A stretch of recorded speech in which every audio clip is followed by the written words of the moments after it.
Sebelumnya, apakah ada yang tidak masuk di sini? Ya, masuk semua ya. Untuk pertemuan kali ini kita akan membahas tentang peluang, khususnya pada subbab permutasi dan kombinasi.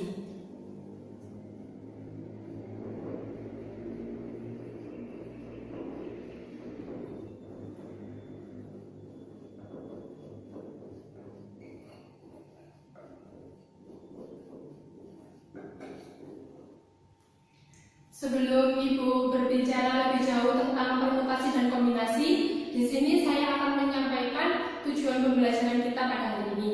Yang pertama yaitu peserta didik dapat menggunakan rumus permutasi untuk menyelesaikan soal dengan tepat. Yang kedua yaitu peserta didik dapat menerapkan konsep permutasi dalam memecahkan permasalahan yang ada dalam kehidupan sehari-hari dengan tepat. Yang ketiga yaitu peserta didik dapat menerapkan rumus kombinasi untuk menyelesaikan soal dengan tepat. Yang keempat yaitu peserta didik dapat menerapkan konsep kombinasi untuk memecahkan permasalahan yang ada dalam kehidupan sehari-hari. Sebelumnya di sini apakah ada yang sudah tahu apa itu permutasi?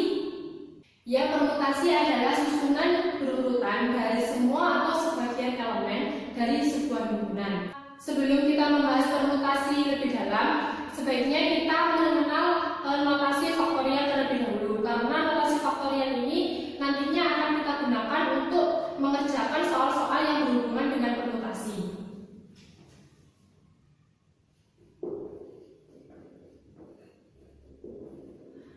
Apakah ada yang tahu apa itu faktorial? Ya, faktorial adalah perkalian bilangan bulat n sampai dengan 1. Misalnya di sini Ibu punya n faktorial, maka rumusnya n faktorial ini adalah m dikali n min 1 dikali sampai kali 2 kali 1. Misalnya di sini saya punya contoh 5 faktorial. Maka nilai dari 5 faktorial ini adalah 5 dikali 4 dikali 3 dikali 2 dikali 1 sama dengan 120. Misalnya lagi di sini saya mempunyai 3 faktorial. Maka nilai dari 3 faktorial itu adalah 3 dikali 2 dikali 1 sama dengan 6. Dari sini apakah sudah dipahami apa itu notasi faktorial? Untuk lebih memahami tentang konsep permutasi, silakan simak video berikut ini. Oke, perhatikan ilustrasi yang pertama ya, yakni urutan menyusun lingkaran warna pada menara Hanoi, yakni warna yang dipilih oranye, kuning, dan pink. Pertama-tama kita memasang warna pink, kemudian warna orange, kemudian yang ketiga adalah warna kuning. Jadi susunannya pink, orange, kuning. Yuk, sekarang kita rubah urutannya ya. Kalau tadi pink, orange, kuning, sekarang orange, pink, dan kuning. Bagaimana hasilnya? Sama atau tidak? Tentu tidak sama ya. Jadi di sini. Oke, perhatikan cara penyusunan menara Hanoi berikut ya. Yang pertama, pink, orange, kuning. Cara yang kedua, pink, kuning, orange. Cara 1 dan cara 2 ini memiliki urutan yang berbeda dan hasilnya berbeda. Maka cara 1 dan cara 2 dianggap berbeda karena di sini memperhatikan urutan. Dari peristiwa menyusun lingkaran warna pada menara Hanoi tersebut, kita akan memperoleh hasil yang pertama, pink, kuning, orange. Yang kedua, pink, orange, kuning. Kemudian orange, kuning, pink, pink, kuning, orange, pink, dan kuning, pink, orange. Di sini merupakan peristiwa permutasi. Demikianlah tadi video tentang konsep permutasi. Dalam video tersebut dijelaskan tentang penyusunan menara Hanoi. Menara Hanoi ini biasanya digunakan sebagai permainan untuk anak-anak. Pada menara Hanoi tersebut, susunan yang digunakan yaitu dengan memperhatikan urutan. Dari sini apakah ada yang ditanyakan? Kalau tidak ada, kita lanjut. Di sini kita akan mengetahui apa saja penerapan permutasi dalam kehidupan sehari-hari. Ada yang tahu contoh penerapan permutasi dalam kehidupan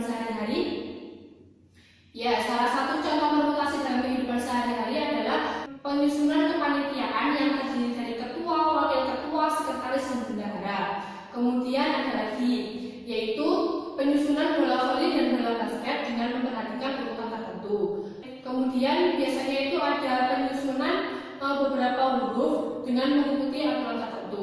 Mengapa contoh-contoh tersebut merupakan contoh permutasi? Ya, karena contoh-contoh tersebut memperhatikan urutan dalam penyusunannya. Selanjutnya kita akan belajar tentang jenis-jenis permutasi. Ada berapakah jenis-jenis permutasi itu?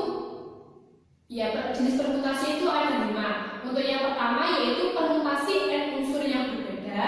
Yang kedua yaitu permutasi r dari n unsur dengan r lebih dari 0 dan kurang dari n. Kemudian yang ketiga adalah permutasi siklis atau melingkar. Yang keempat yaitu permutasi dengan unsur yang sama. Kemudian yang kelima adalah permutasi berulang. Langsung saja kita bahas yang pertama yaitu permutasi dengan unsur yang berbeda.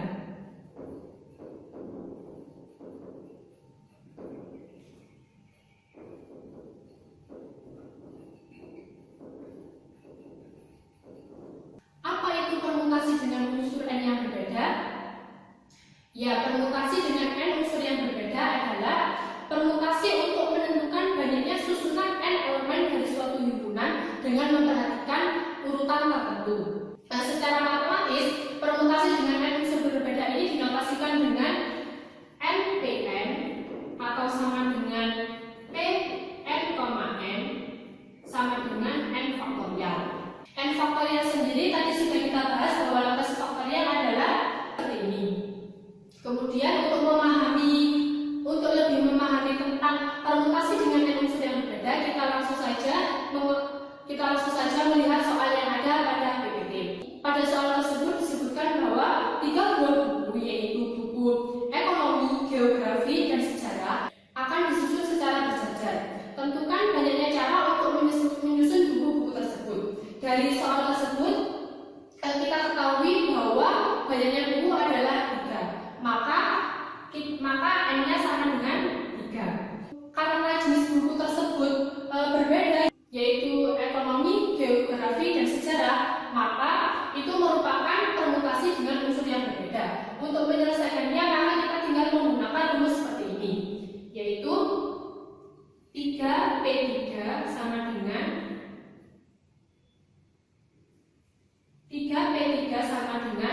3 faktorial. 3 faktorial sendiri yaitu 3 dikali 2 dikali 1 sama dengan 6. Maka banyaknya cara untuk menyusun buku ekonomi, geografi, dan sejarah tersebut adalah 6 cara. Dari sini apakah ada yang ditanyakan? Kalau tidak ada, kita lanjut ke jenis permutasi selanjutnya. Yang selanjutnya adalah permutasi R unsur dari N unsur dengan R lebih dari 0 dan kurang dari N. Apa yang dimaksud dengan permutasi R dari N unsur? Ya, permutasi R dari N unsur adalah permutasi dengan memperhatikan urutan, namun unsur-unsur yang disusun tersebut tidak boleh berulang.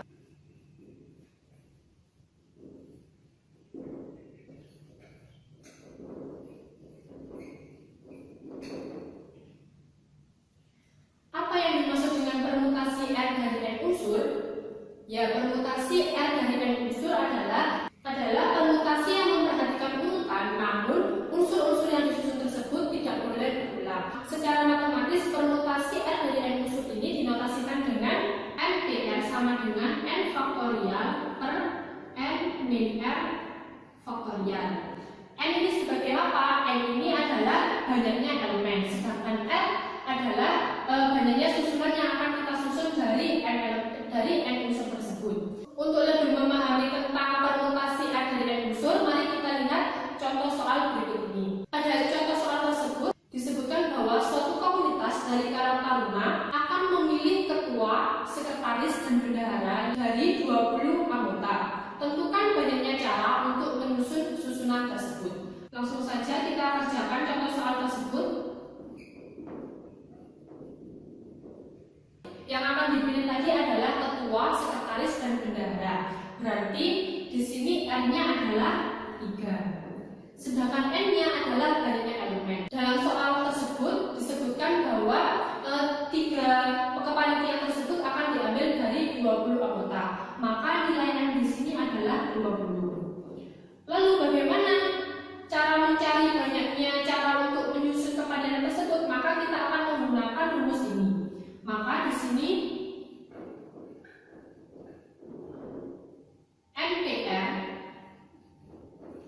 sama dengan 20P3 sama dengan 20 faktorial per 20 dikurangi 3 faktorial. 20 faktorial 20 dikurangi 3 sama dengan 17 faktorial. 20 faktorial sendiri dapat kita jabarkan menjadi 20 dikali 19 dikali 18 dikali 17 faktorial per 17 faktorial. 20 dikali 19 dikali 18 hasilnya adalah 6840. Jadi banyaknya cara yang digunakan adalah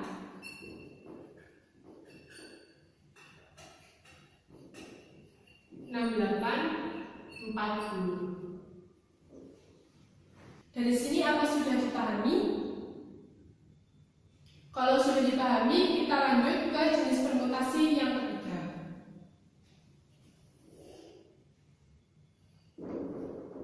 Jenis permutasi yang ketiga yaitu permutasi siklis atau lingkaran.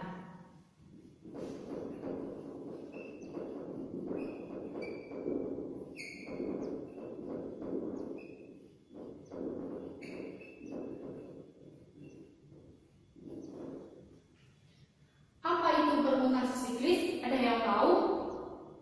Ya, permutasi siklis adalah permutasi yang digunakan untuk menyusun unsur dalam keadaan melingkar. Secara matematis, permutasi siklis ini dinotasikan dengan P siklis sama dengan N-1 faktorial. N di sini merupakan banyaknya unsur yang akan disusun. Untuk memahami lebih jauh tentang permutasi siklis, marilah kita lihat contoh yang ada di PPT. Pada soal tersebut disebutkan bahwa 4 orang yang terdiri dari Andi, Boni, Cindy, dan Dodi akan duduk secara melingkar. Tentukanlah banyaknya cara untuk menyusun tempat duduk mereka. Langsung saja kita kerjakan. Tadi ada Andi, Boni, Cindy, dan Dodi. Berarti di sini banyaknya N adalah 4. Ditanya banyak cara.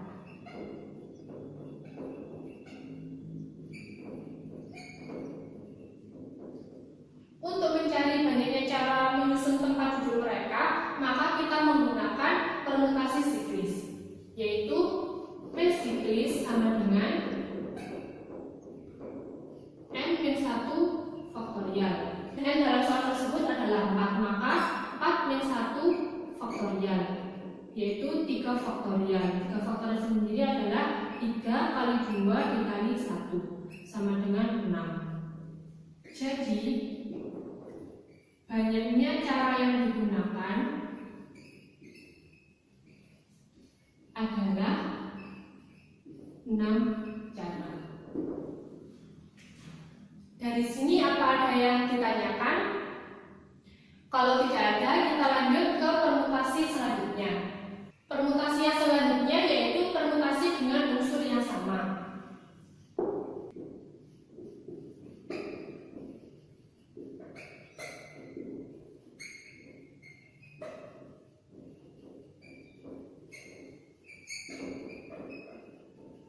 Ada yang tahu apa itu permutasi dengan unsur yang sama?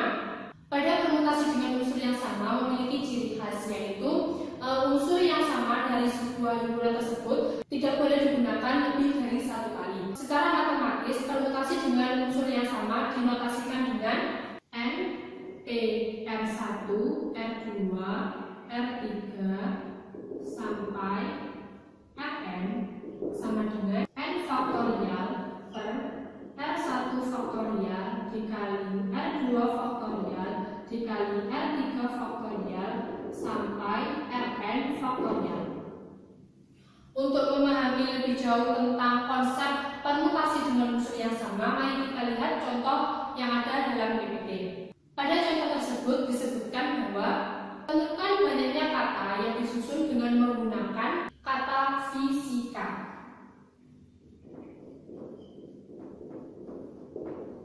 Dengan ketentuan unsur yang sama tidak boleh muncul lebih dari satu kali. Bagaimana cara mengerjakannya? Kita cari dulu unsur yang sama dalam kata fisika ini apa. Ada yang tahu apa unsur yang sama dalam kata fisika ini? Ya, unsur yang sama dalam kata fisika ini adalah huruf I. Berapakah banyaknya huruf I yang ada pada kata fisika? 1, 2. Berarti di sini ada 2. Dari kata fisika ini kita dapat mencari N dan N-nya. Untuk N-nya yaitu merupakan banyaknya huruf yang menyusun kata fisika, yaitu 1, 2, 3, 4, 5, 6. Maka N di sini adalah 6. Sedangkan N di sini adalah 2. Karena unsur yang sama di sini cuma angka I, maka N-nya di sini yaitu N1 saja. Lalu bagaimana cara menyusun kata dengan menggunakan kata fisika ini dengan syarat unsur yang sama tidak boleh sama? Maka kita menggunakan rumus ini, yaitu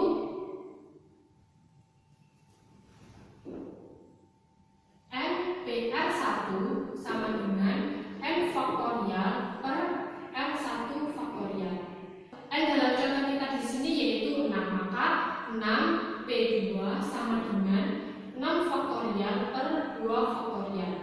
6 faktorial dapat kita jabarkan menjadi 6 kali 5 kali 4 kali 3 kali 2 faktorial per 2 faktorial. 6 kali 5 kali 4 kali 3 yaitu 360. Jadi banyaknya cara adalah 360. Dari sini apakah ada yang ditanyakan? Kalau tidak ada, kita lanjut ke jenis permutasi selanjutnya. Untuk jenis permutasi yang terakhir yaitu permutasi berulang.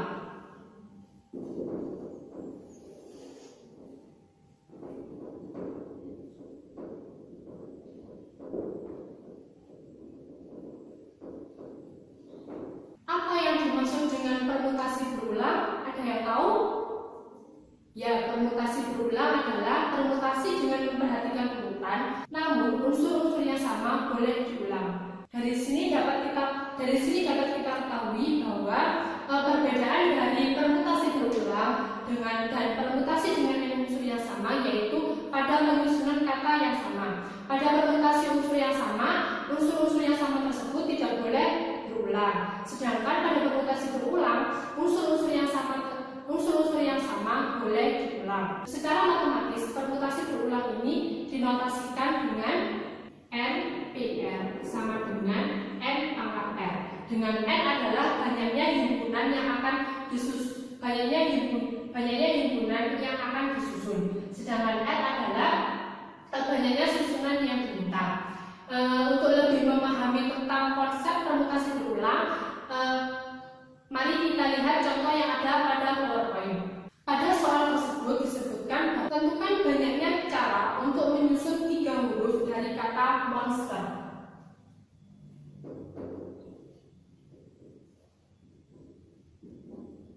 Kata monster. Pada kata monster ini dapat kita cari banyaknya himpunan, yaitu dengan menghitung banyaknya huruf yang menyusun kata monster. N sama dengan 1, 2, 3, 4, 5, 6, 7. Berarti X sama dengan 7. Kemudian dalam soal tersebut kan yang diminta 3 huruf. Berarti R di sini adalah 3. Untuk menentukan banyaknya cara, maka kita menggunakan rumus ini, yaitu 7P3 sama dengan 7 pangkat 3 sama dengan 7 kali 7 kali 7 sama dengan 343. Jadi banyaknya cara adalah 343. Dari sini apakah ada yang ditanyakan? Kalau tidak ada, langsung saja kita lanjut ke materi kombinasi.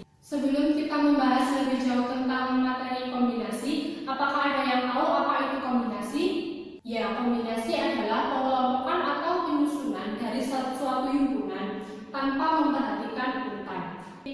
Untuk lebih memahami tentang konsep kombinasi, silakan simak video berikut ini. Bagaimana urutan mencampur cat warna dengan warna yang dipilih, yaitu warna merah dan warna kuning. Jadi yang pertama, pada gelas pertama kita masukkan warna merah. Kita aduk terlebih dahulu agar bercampur dengan airnya. Setelah itu kita masukkan warna kuning. Merah ditambah kuning, dan ternyata dihasilkan warna baru, yakni warna orange. Kemudian untuk gelas yang kedua kita rubah urutannya ya. Kita masukkan terlebih dahulu warna kuning. Kita aduk terlebih dahulu agar bercampur dengan airnya. Baru setelah itu kita tambahkan warna merah. Kita aduk kembali. Nah, ternyata kuning ditambahkan merah menghasilkan warna orange juga. Jadi, di sini urutan tidak berpengaruh kepada hasil karena merah ditambah kuning jadi oranye, kuning ditambah merah juga jadi oranye.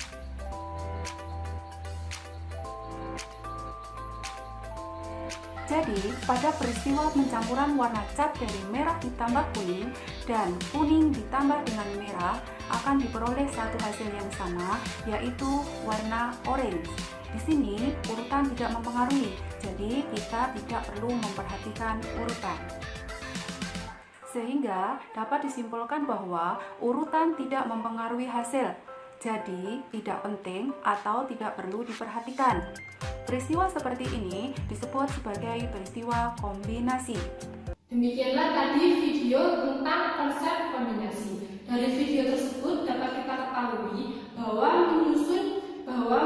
mencampur cat berwarna merah dan kuning dan mencampur cat berwarna kuning dan merah